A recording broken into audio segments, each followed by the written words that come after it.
Good evening, everyone. Thank you for joining us again for the second episode of Cocktails and Conversation with Hosted. I am your principal vibe creator, Alexis Moore, and we are so excited to join you for another virtual happy hour.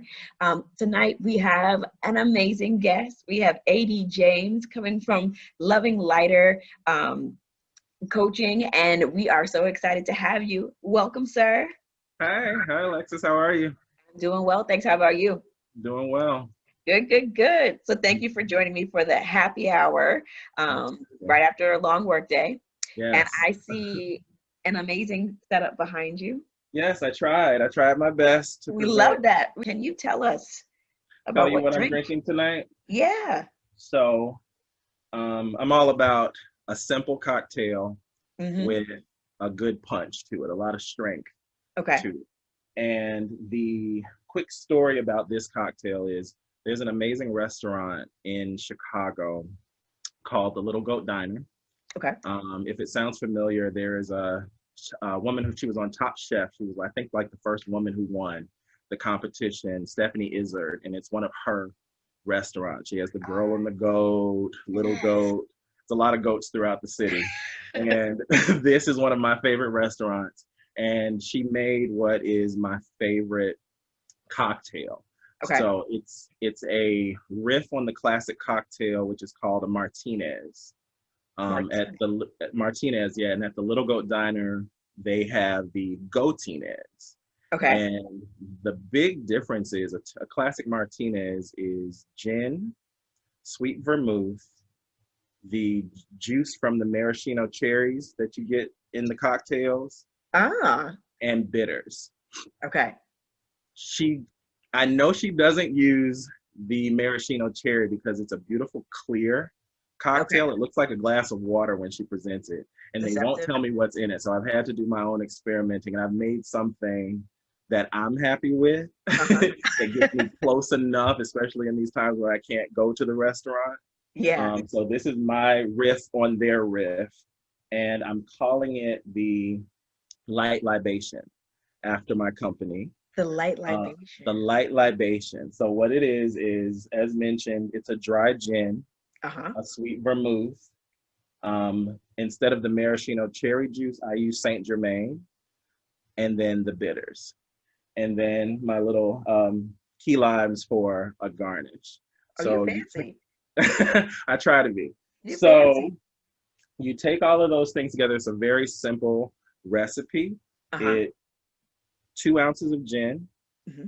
1 ounce of the dry vermouth, of Okay. the sweet vermouth, I'm sorry, Yeah. and a half an ounce of Saint Germain. So Okay. it's two, one, half. Two, And one, so half. two, one and a half.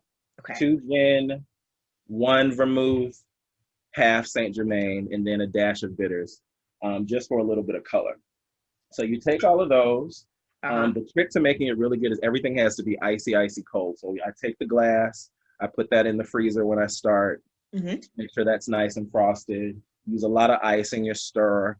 I Hmm. prefer drinks that are stirred as opposed to shaken, but purely your preference. So Shaken, not stirred. this was stirred. Yeah, it's very James Bond of me. Yeah. And this is what it looks like. I don't know if you can see the color, but it looks clear, but just with a slight bit of light to it. Got And that's it. why I call it the Light Libation. So, though I Awesome didn't name. prepare it, I wanted to pour it for you. I'll try to do this without making a mess. So, we have gin and I just never know what to do with it. Hmm. We just go to our go-tos. This we will try. Yes, We yes. will If try. you're someone, it's not a super sweet drink. So if you're Yeah, not into to sweet, but it's got just enough to make it balanced, to make it balanced. and it will get you where you're trying to go. It seems like it has a little bit of a punch. Yes, Like it's alcohol on top of alcohol with a uh-huh. dash of alcohol. Dash of alcohol. Okay. Yes, and the I lime love that. garnish makes it healthy. You got to have your fruit. Yes. I love it. Absolutely love it. And tell us the name Yeah. again. This is the Light Libation after Light my company. libation. Yes. Light libation. Oh, absolutely love that. And so it's after your company. So I shared with that you're a life coach. Tell me a little Yes. bit about your company. Sure. So my company is called, as you mentioned, Loving Lighter Hmm. Coaching. I am the coach for the organization, for the company.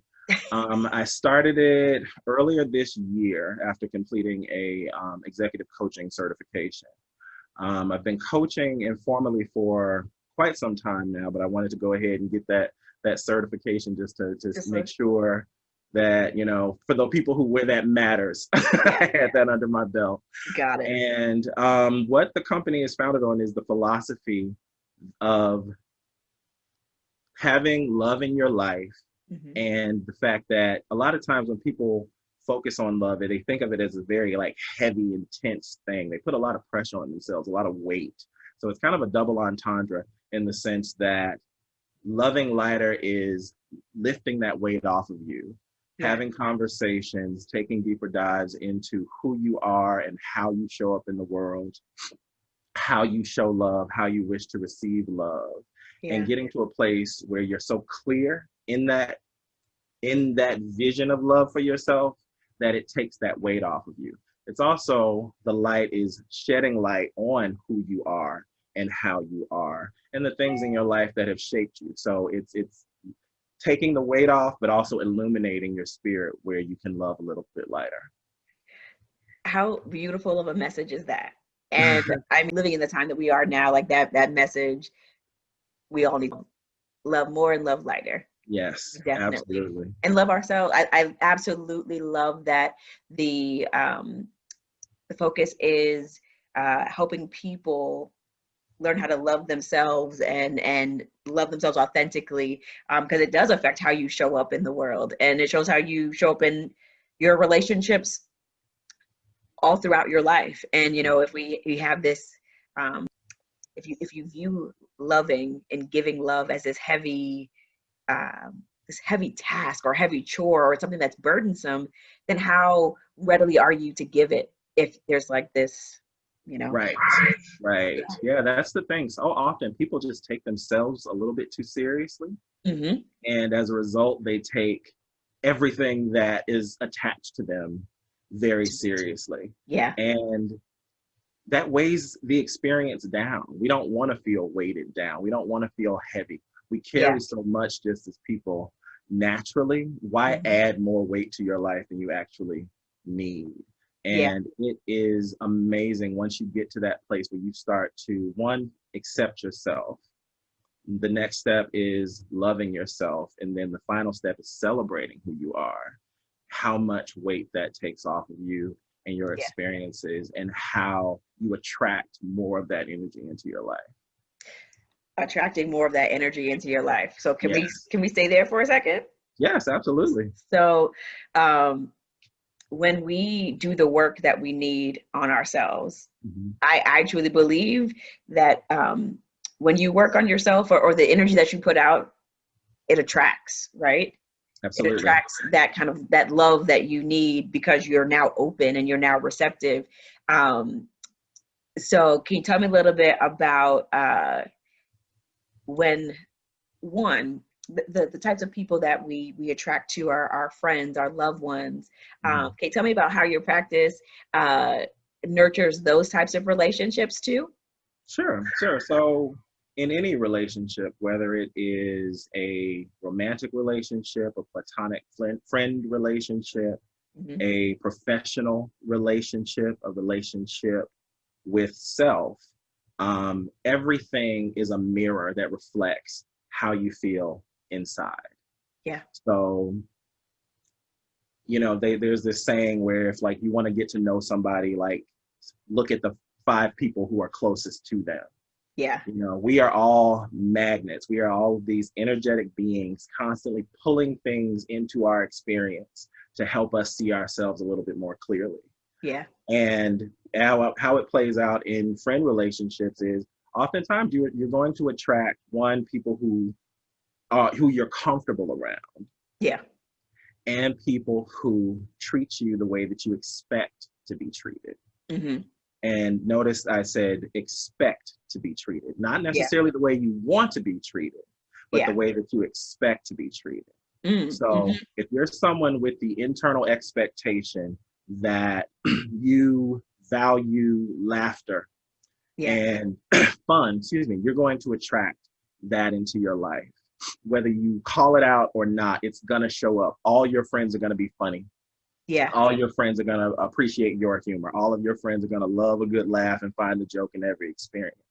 Yeah. You may want that, but if you don't expect it, it's not going to happen. So part of the practice, the loving lighter philosophy, is getting a little bit deeper into who you are as a person and what your true expectations are. If you say, hopefully nobody's saying this, but if you're feeling like all of your friends have like a toxic energy, or all of your friends are jealous of you, where is that expectation in your spirit? Where did that come from? How was that seed planted? How long has it been there? How do you nurture that energy in yourself first off, to see first how it got there, and then there comes the opportunity to do the work to change that energy inside you so that you can attract what you actually want based on the change in your expectations. And how many of us think it's powerful? Because a lot of us at one time or another in our lives maybe didn't realize the difference between what we expected and what we wanted, like the energy that we were putting out. Yeah. And we found ourselves in relationships that were giving us that, and it was off. Yeah. Right? The dynamic was off, and then we attributed it to something that it wasn't really like what the root cause of it was. Yeah. And then that causes, I'll say, it causes roadblocks in friendships or relationships. And I think it takes a very self-aware and you tell me if I'm wrong, a mature person to understand that the energy that you put out there it attracts it back to you. Absolutely. I completely agree. And I would add a courageous person. A courageous, yeah.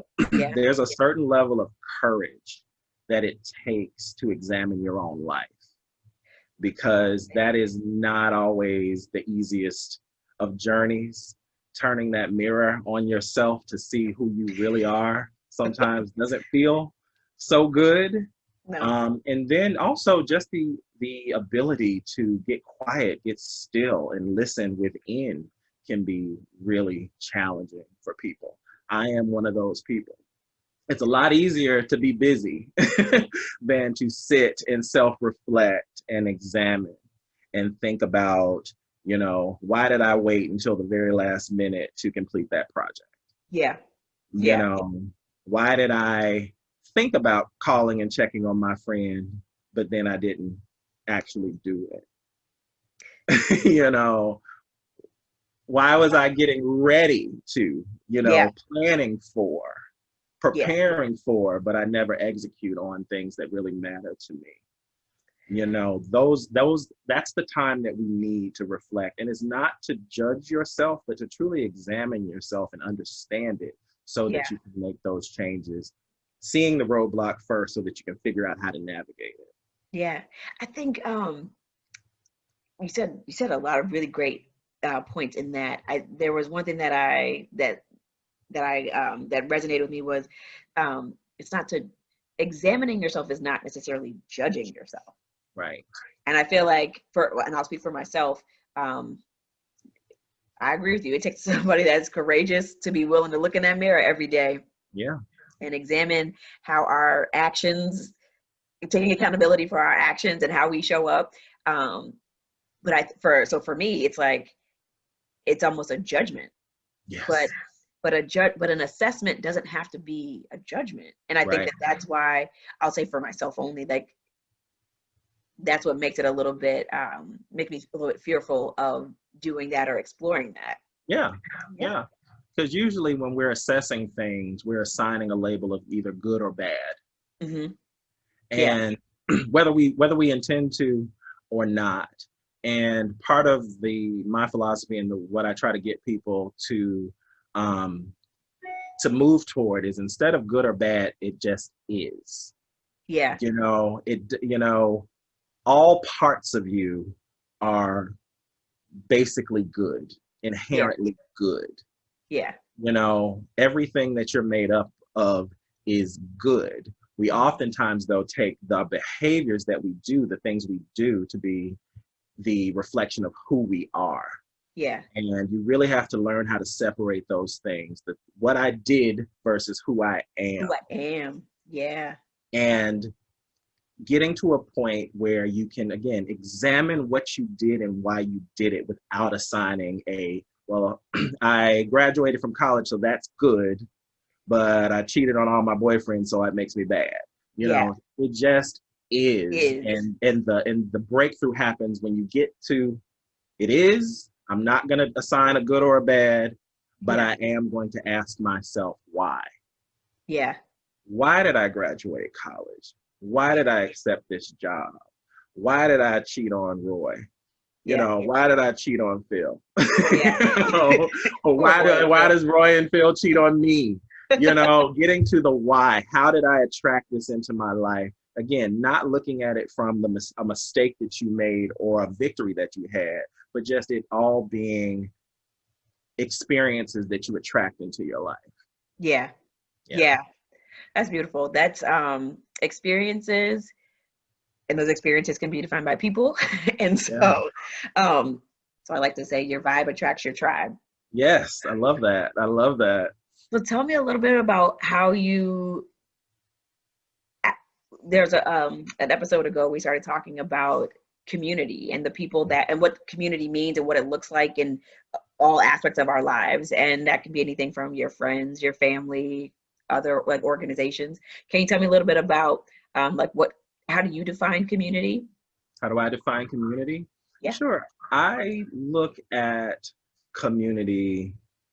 It's hard to define it for me, just to be honest. Okay. But again, it goes to kind of what you were marinated in, you know, the family that you started with, that you were born into. Yeah. The spaces that you were born into, you know, kind of the thing you were given from the beginning. Your original gift is that community. And then as we get older, it expands into the community that we create. And that again goes back to what type of energies do we expect to have show up in your life? Yeah. I define community by what each person, what each place, what each experience kind of brings into your life. What does it have to offer you becomes kind of your community. I'm someone who's been blessed to attract really good people. Yeah. And I don't take that for granted. You know, my friends are, you know, really just salt of the earth, quality, good people. Yeah. And that was because that's what I asked for, and I did internal work to get to a place where I felt that that's what I deserved and that's what I needed. That's beautiful. And once you have that community, the work is how do you nurture it? You know, being that it's giving you something, what can you give to it? You know, it is in a sense transactional, but on a much deeper and more intimate and spiritual level of transaction. It's energy that we're giving to each other, receiving from one another. You know, how are we pouring into each other's cups on a regular basis? That's kind of how I look at community. That's beautiful. Like when you talk about how do you cultivate community, there's an element of how do you build that intimacy that connects the community. Yeah. So you touched on it a little bit, but could you go a little bit deeper into that? How do you build intimacy amongst your community? And then, you know, we have people that are tuning in. How can people, what's some advice that you can give folks on how they can look at their circles and build that intimacy and that connection? Sure. To me, the simplest answer that I can give you is there is nothing more intimate that you can give another person than your truth. Yeah. Sharing the truth of your experience, the truth of your life, the truth of who you are. It doesn't get more intimate than that. Yeah. You know, being willing to be the first to volunteer information that you think could help someone breeds intimacy.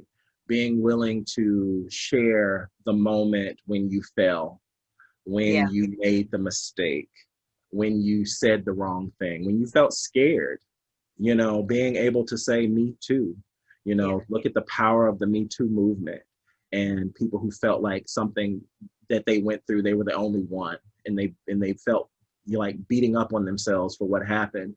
Just having another person saying, yeah, I experienced that too.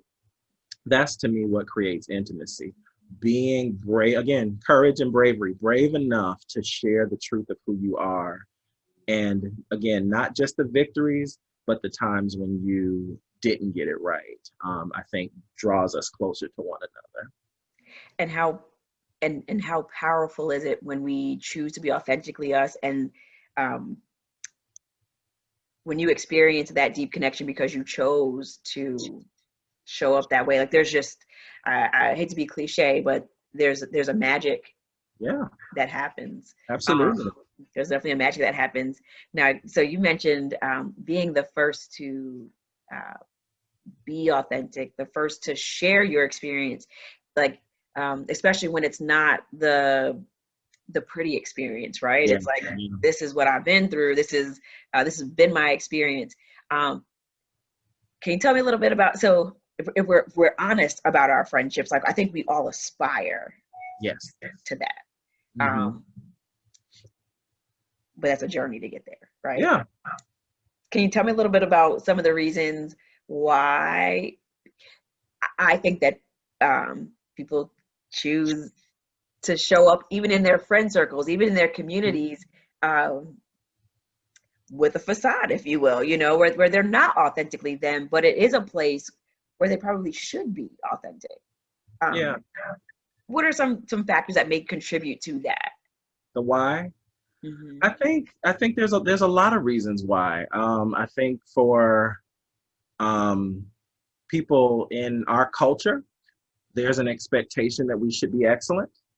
There's the expectation that we should be magic at all times, that we should be pulled up and pretty and in our Sunday's best at all times. And that oftentimes also reflects in our intimate and more private relationships and experiences. I think we want to be seen as all those things. We want to be excellent. We want to be pulled up. We want to be pretty. We want to be accomplished, and we want to see that reflected in the eyes of the people who are around us. We don't want to take the chance of saying that when we fell short, how they may perceive us or how they may judge us or who they may tell. Who they may tell. Who they may tell is oftentimes the really biggest thing. If I say this to you, will you stand beside me or will you leave? Will you be there to comfort me or will you be there to judge me? Will you cry with me or will you laugh at me? And a lot of times we're making those decisions as to what we think someone may do. It's a singular monologue where we're talking to ourselves about what may happen in that situation, and we're weighing the risk and we're creating a greater risk than what truly exists more often than not.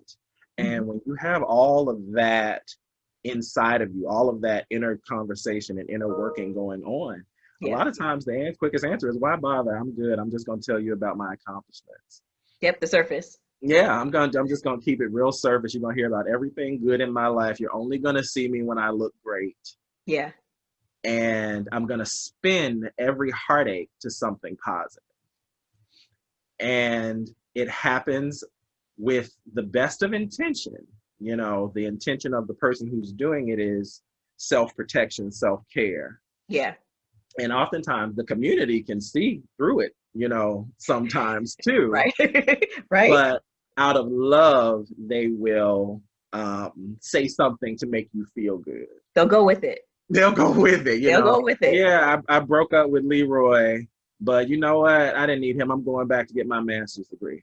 Yeah, You girl, go, that's what you need to do. Focus on yourself. Focus on your education. Yeah. And it's like, you know, how many dudes did she break up with this year? Let's have a conversation. And how many degrees does she have? Yeah. You know? Yeah. And you know, again, done with love and done with the hope that we can kind of move on quickly. We can dust ourselves off and Yeah. try again, in the words of the late Aaliyah, but not ever taking that time to grieve and examine, and then to call upon our community, the people who we've brought into our lives, with the expectation that you'll be there to support me through my trials. Yeah. And I mean, there's so much there. I think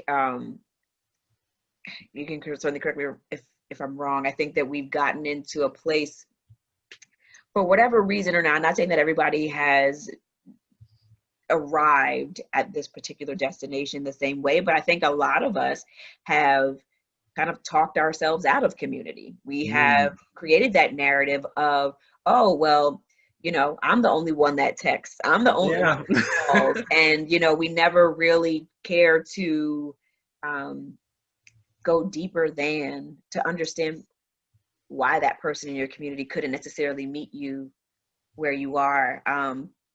It's like when we think about it, a lot of the dynamics that come up that separate us from our friends and our communities and our tribes is really just not communicating and not being authentic in whatever it is. If you have a problem, be authentic in that you have a problem. Or, you know, if you don't, if it may be, I think one of the scenarios is like, in our age group, there's a lot of things going on. There's a lot of different transitions that are happening, life transitionings, that it may not be intentional, but because we started the story, we're going to make sure we find all the evidence to contribute to the story. And now we're living isolated lives, right? And we're wondering where our high school friends are to show up to be our bridesmaids, or, you know, where's our guy group to go to basketball games every Thursday. And it's because we don't necessarily recognize that we may have shown up inauthentically. Yeah, I completely agree with you. And I boil all of that down to, you have not because you ask not. Yeah. It all goes back to that. Yeah. You have not because you ask not.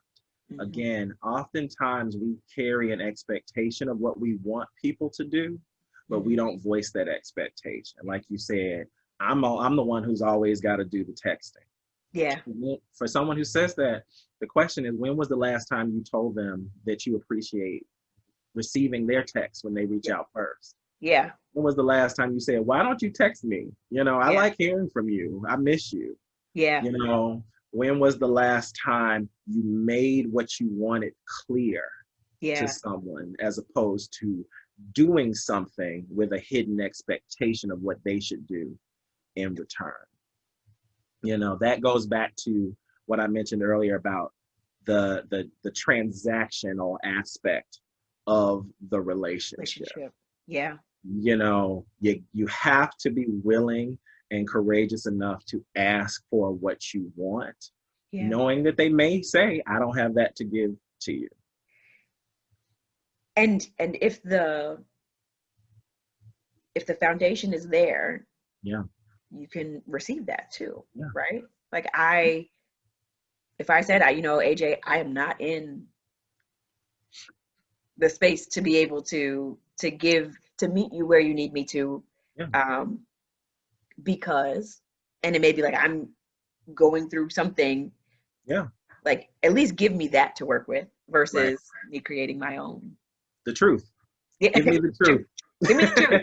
The gift of the truth. And also, and that's not where the conversation has to end either. Right. You know, if I ask you for something that you don't have to give me, and you say, AJ, I don't have that for you, that's when the negotiation begins. That's when the conversation deepens. That's Yeah. when there becomes an opportunity to really get down to what it is that you need from that person. And is that the love shedding the light? The light, turning the lights on, flipping Yeah. all the switches so that Yeah. you can see clearly. Okay, I may be initially asking for you to send me a good morning text every morning, Yeah. but what is that really? What am I really asking for? Yeah. I may be really just asking or needing some confirmation that you're thinking Think about. about me. Yeah. I may be letting you know that what my love language is. This is Mhm. how I view love, because you could be doing 10 other things that you think show that. Yeah. But if I can't receive it, if I don't speak that language, I don't get it. And that's why those conversations matter. That's why the light matters. You have to see the thing clearly for what it is. It's not about the good morning text. It's about, I don't feel what I need to feel in order to feel close to you. To you. Yeah. Let's talk about this love language, okay? So I think the love language, I think the 5 love languages is an amazing exercise concept. Mhm. Um, but I think sometimes we can use it to a fault. Like, it's great to Mhm. understand your love language. Yeah, It's a two-sided coin, right? You have absolutely. to um, understand someone else's love language. Right. So talk to me about love languages and seeing people for knowing like your love language and knowing that their love language may be different than yours and honoring that space. Sure. Yeah. So full disclosure, I'm a little rusty. It's been quite a time since I've read the love language. We can keep it high level, just love language. Right. We don't have to go deep. I would recommend though that anybody who's interested should look into that book. I think, like you said, it's a great foundation for understanding. Mhm. Um, again, foundation to Yeah. be built upon, and also you have to re-examine yourself to know if your love language was what something at one point, how it can change over time. Because as we age, as we go through different experiences, our needs change, our expectations change, our desires change. Yeah. You know, gifts may have been your love language in your 20s because you were broke. I know that's right. You know, but now that you got the good job and the good promotion, it may be quality time. And so Yeah. you need to examine, you know, the stage of life that you're in and what you need at Yeah. that time. But beyond figuring out what you need, if you're not able to speak other people's languages, you'll be stuck. You know, you Forever. might as well just focus on loving yourself, because Because that's the in only person order you're choosing to understand. exactly. In order to love somebody else, you need to be able to speak their language. You know, Yeah. if I'm telling you, Alexis, I love you in Korean. Yeah. Every morning I say it to you in Korean. I walk past you and I say it to you in Korean. Yeah. It's like, I don't know what AJ you're talking about. I don't know why he's speaking to me in that language. He's probably calling me a dirty name. That's why he's doing it in a language that I don't Don't understand. understand. Right? Right? You know? And you have to be willing to step out of just what your expectations are in a relationship to understand what another person's expectations are. And again, it goes back to, once you get to that point of understanding what their needs are and knowing clearly what your needs and expectations are, that's when the negotiation starts. That's when things Starts. get real in the relationship, Yeah. when it comes to what are you willing to sacrifice in order to love this person the way that they need to be loved, the way that Mhm. they recognize love, and how do you hold them accountable to loving you the way that you need and the way that you recognize. So if I can give you a transparent moment as you were Sure. as you were sharing, I think I've only really like tried to hold myself accountable for that, recognizing someone else's love language, like for my husband, right? Yeah. And it's like Yeah. I need to understand his love language, but what the thing that I failed to understand was I was neglecting understanding my friend's love language too, or my Mhm. family's love language. Like it was almost like we only assign, or I only assigned it to my romantic relationship. Yeah. And then wonder why friendships suffer. Yeah. Right? Because love languages can be applied to any type of relationship in which you receive and give love. Yeah. And I think when I think about friendship circles has been really heavy on my heart. And it's like, I think a lot of times we don't see each other, not only because of the phases of life that we're in, but I don't think that we take the time to really build that foundation of what is it that you need? Yeah. What is it that you, what is your love language? And so just that light was shed. I appreciate that. Can I coach you for a moment? Oh gosh, let me turn the record. Just a little. Okay. Not gonna go too deep. We're not gonna have you in tears. It's okay. I can always just cut the camera off. Go ahead. That's true. The question that popped up for me when you said the only person who I examined their love language was your husband. Yeah. Can you answer why you chose to do that? So that's a really good question. And I think this will help people in relationships. Yeah. I mean, I hope my answer does. I hope my response does. So when I think of relationships that require work, and I mean good work. Yes. I tend to think about that. Maybe I subconsciously only assigned that to the romantic relationship, right? Yeah. And that it was learning someone in that way and not necessarily applying that to my friendships. I felt like they were, I don't know why I didn't necessarily think about, it's the same amount of work. Yeah. It just might be work in different spaces. Yes. And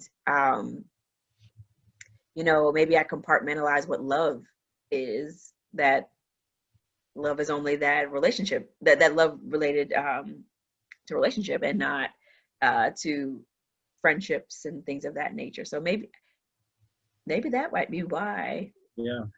I think what resonated with me and what you just said was the word work.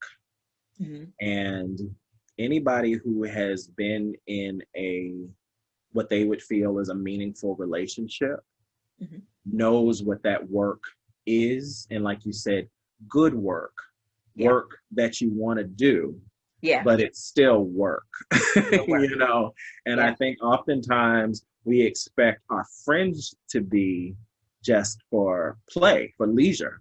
Yeah. Again, ease, your partner gives you that, but it's also a job in a sense. Yeah. To be with somebody mm-hmm. where we don't assign that same feeling to platonic relationships. You're my friend. You're in my life to make me feel better. I'm in your life so we can have fun together. We can turn up together. We can, enjoy each other. And we don't necessarily think about the work that it takes to get to know someone and examine them in a way that we can nurture their spirit in the same way that we would our romantic partner. Romantically. That's deep. That's you articulated that. I mean, the expectation that the friendship should come with ease. Yeah. I think it's a subconscious thing that we and I know that's why I maybe forego that deeper. Recognizing that it is work, and especially work when as you grow and as you get older and go through different stages of life, you have to work even more to keep those relationships intact. Yes. And so, but it's good work.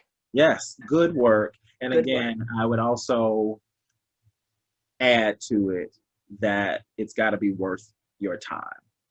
Yeah. The work that you do, it's only good if it's worth your time.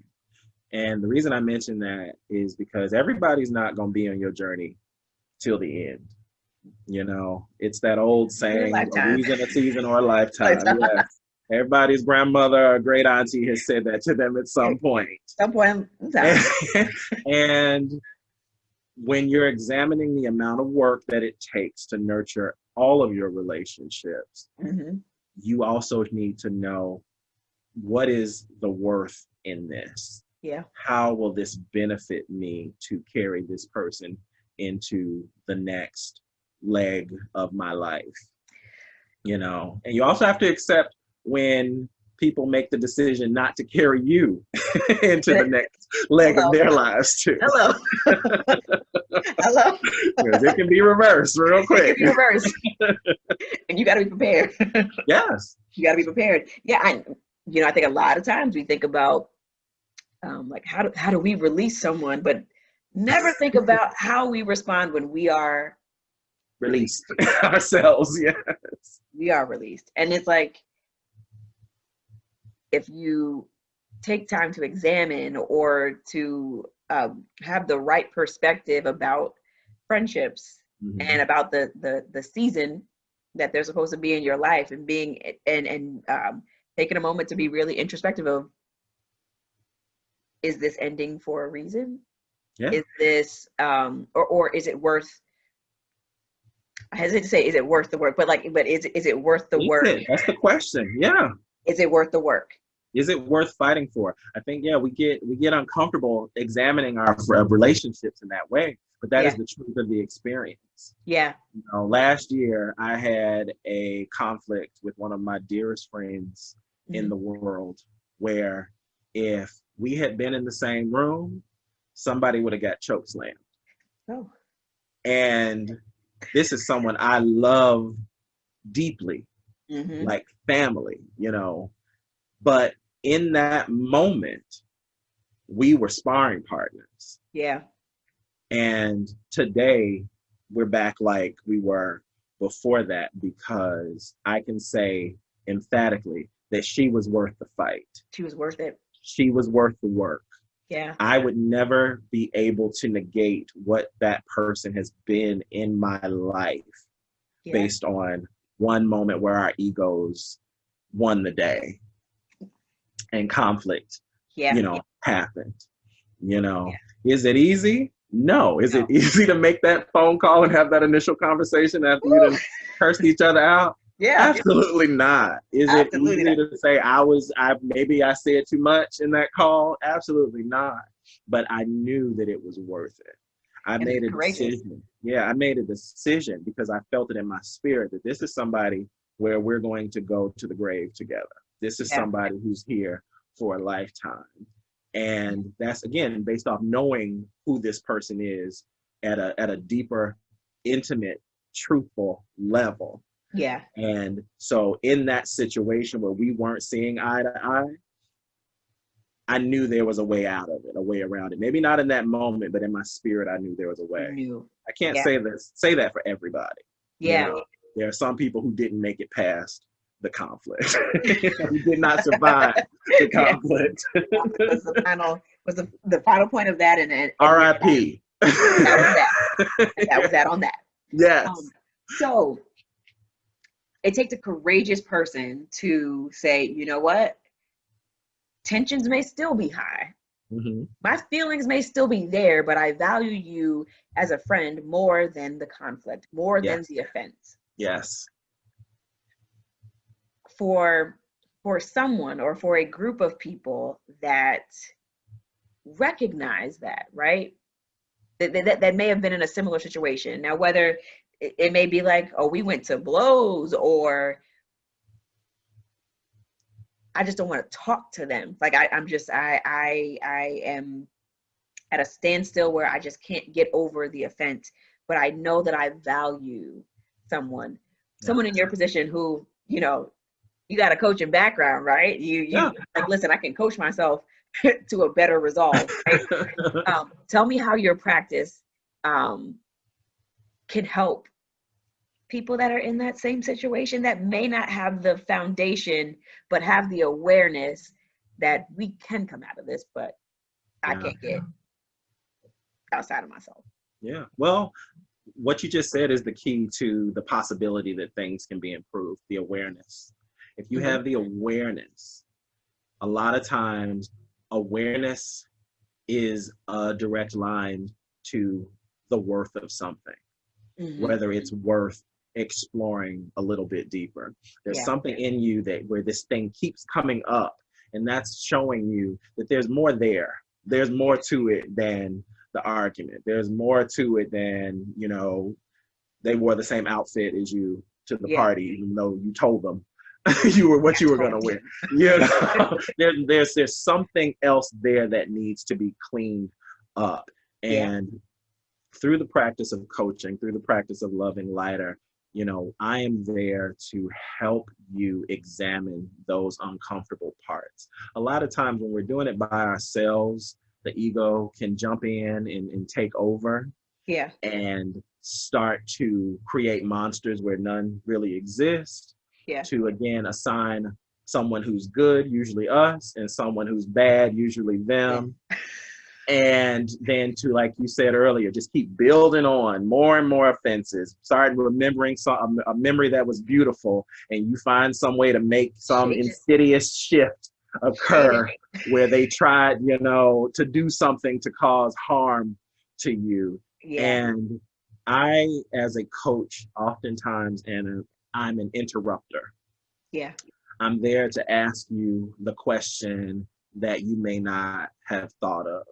You know, you to see it from an angle that you may not have wanted to see it at or been able to see it at, and to help you to step outside of the feeling long enough to see what is the value in that experience, what is the lesson in that experience, how do you heal from that experience, even if the relationship doesn't survive.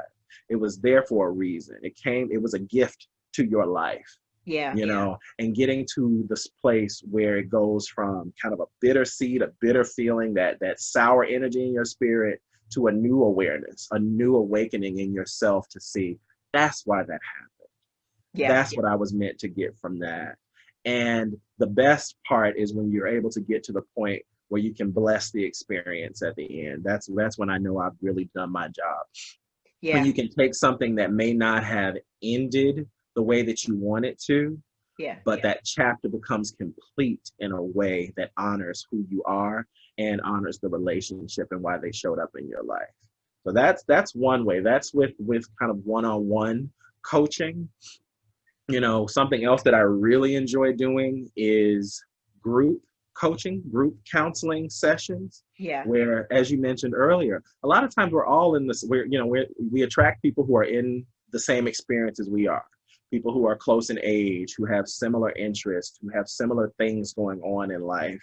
And oftentimes that means we have similar challenges. That, again, because we want to appear perfect in each other's eyes and magical and excellent, we don't share those parts. And we can leverage our community to help ourselves heal and help our brothers and sisters heal in that same moment. So a lot of times the question that you have, 3 of your friends also have. The awareness that you need and the awakening that you need, they also need. They need it. And a lot of times the position that you hold that may be in conflict with the position that they hold, all it takes is a couple of good questions to help you find that happy medium. To help you get to that place where you can negotiate your needs in a way where you both feel honored and valued in that relationship. So those are, I can't pick one or the other that I enjoy the most, but it's really about what you need as an individual and then also what your community needs to stay strong. Can I tell you that? So when I've always thought about the concept of coaching, I always thought it as a one-to-one, and the fact that group coaching in the sense of like that, it could be friends, it could be family, it could be whatever way you identify a community that may have a roadblock. I think it may be my own ignorance. I was not aware that was something that could be, and how many times did we just let friendships fade to black Yeah. because we didn't know that there was an AJ to call, that there's like hey, guys, this is a moment where we are not seeing each other. Yeah. And I value the relationship. I Yeah. value the work. Yes. But like, I can't get outside myself. Right. So let me bring in, because I value the work, because I value the relationship, let me bring in somebody who can help us have this heightened awareness and understanding and clarity of what's going on in our relationship. And like, I just feel like I don't want to go like too deep or too in a direction, but I just feel like we've gotten pretty far from community. I think just the nature of I think prior to where we are in 2020 means a lot Is of what it different is. things. Yes. It's what it is. It means a lot of different things to a lot of different people. Yes. That it has been, but one thing that I think is that it has impacted relationships, either good or bad, where it has just allowed people to continue to either grow apart or be apart. But I think that 2020 exacerbated an issue that was already existing, where people just let their relationships just be so disposable. And there's a cost to that, right? There's a cost to it, because it was just like, it is what it is. And, we didn't want to, or we didn't necessarily know the resources that were available to help us do that work, to help us get outside of the fear of having that tough conversation, or, just being able to get outside of where we are and say, listen, let's talk about this. Yeah. Let's talk about this. But to know that there is a resource available. Yes. I would encourage, I'm sorry. Go ahead. I would encourage everybody who has lived through the experience that is 2020 to seek professional counseling and to seek a coach, because they are not the same thing. We don't treat the same issues. Yeah. But the aftermath of 2020, we are yet to know how deep it will run. The consequences of decisions made in this time. Yeah. We won't see them all, right away. And you will need people outside of your group who can help you examine your life, who can help you interrupt the patterns and help you deal with the trauma that we have all experienced this year. We're all experiencing it in some unique way. Yeah. The plug for why coaching is great is, if you can't afford a psychiatrist or a psychologist, it's a lot cheaper. Yeah. Again, not the same thing, but it can help. It's a really good start, because my job is to ask the questions that need to be asked about your experience, and to hold your hand as you dive deeper into those scary spaces and places in your mind, in your heart, and in your spirit. Yeah. And that may be enough to give you the courage to seek whatever additional support that you may need to live the life that you want to live. That's beautiful. And I mean, so timely. And so tell people how they can find you. Sure. So the quickest and easiest way to find me is on the gram. On the gram, AD James. If you look me up there, you can find me. Please follow me. I'm actually running a special right now. Anybody who is a follower of mine as well as a follower of Hosted, if you DM me, you will get a free 1-hour coaching session. So you and I can talk one-on-one, whatever you want to. Consultation and coaching. It's on me just for tuning in, letting me know that you you watched the podcast, you enjoyed the video, and also that you are a follower and a supporter of both myself and Alexis, will get a free 1 hour coaching session. So oh my God. again, that is the fastest way to find me. That's where you can get the most information about what I'll be offering. I'm going to have a website very soon with a blog and a communities page where people can have some free coaching tools, provided to me. But then for that one-on-one experience, just feel free to reach out to me there, AD James on Instagram. That is so incredibly generous of you. That I mean, for those of you that are watching, take advantage of it before it goes. AJ is an amazing coach. He has helped me tremendously, and I mean, listen, I can be a testament. And I mean, you've heard it here tonight. Just the impact, the significant impact that coaching and the work that you're doing, it has on the individual. And when you have the effect on that individual, it's a ripple effect. And I think in this day and age, we need to be the catalyst that starts that ripple effect, so we can start really getting back to healthy, intentional relationships, because that's what's going to help us get through. Yes. That's what's going to help us get through these tough times. So, AJ, thank you so much for joining me tonight. This was an awesome session. I am such a fan of coaching. I encourage people, if you are experiencing roadblocks in your life, personally, professionally, understand the value and the importance of coaching. And so I hope that folks will flock to you. And cheers. I hope so. Until next time, cheers. Thank you so much. And this has been another episode of Cocktails and Conversation.